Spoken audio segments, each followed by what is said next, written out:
Beginning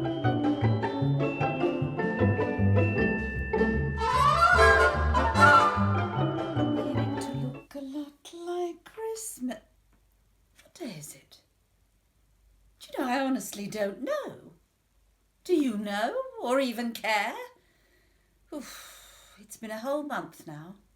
A whole month in quarantine, flying the yellow flag. The next day exactly the same as the one before. Every day a Sunday. Just like Christmas.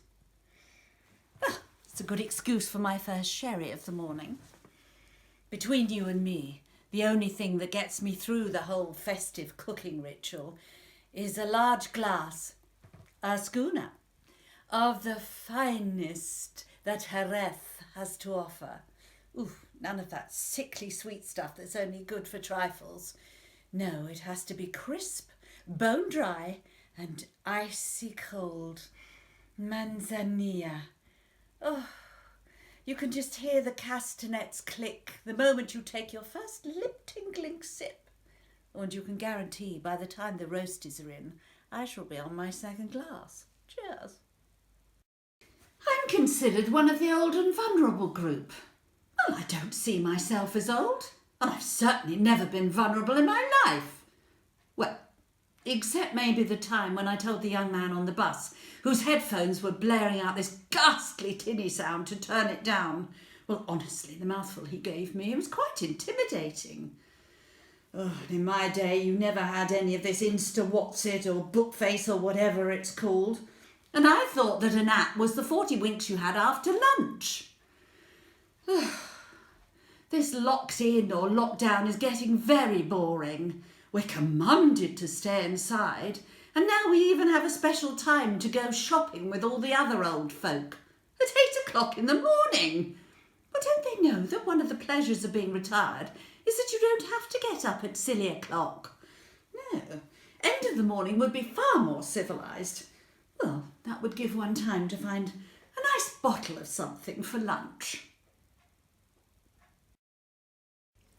Don't get me wrong, I really enjoy cooking. Well, when I'm not under pressure, I love trying out new recipes.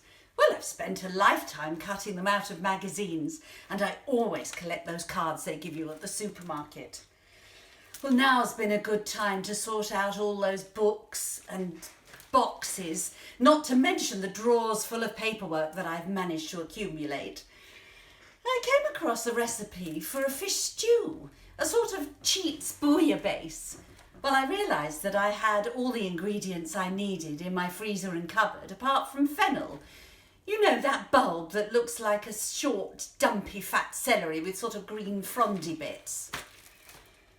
We've given up trying to go to the shops, so with a little bit of help, I have mastered the art of online ordering. Well, what a revelation. You click this and add that. I'm getting quite a dab hand at it now.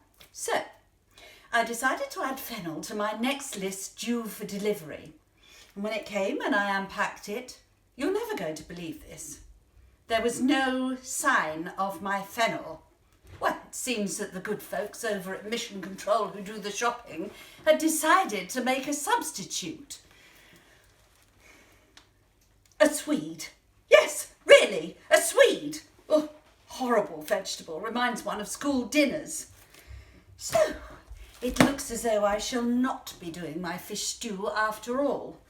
Mind you, it's probably just as well, because I realise that another ingredient is dry vermouth, and when I checked my bottle in the larder, it was empty. Well, I don't know how that happened. To be fair, this enforced isolation seems to be bringing out the best in people. Everyone's finding ways of occupying themselves, projects in the garden and home. A friend of mine rang the other day to tell me how many things she'd finished. Smug cow. Well, I told her I finished lots of things as well. A bottle of Australian Cabernet Sauvignon, the end of a box of cooking Chardonnay, and the dregs of a bottle of Bailey's. Ooh. And not to mention the last wee dram of my husband's secret supply of 25-year-old Glenn Morandry. Well, I do hope he never finds out that I've discovered where he's hidden it.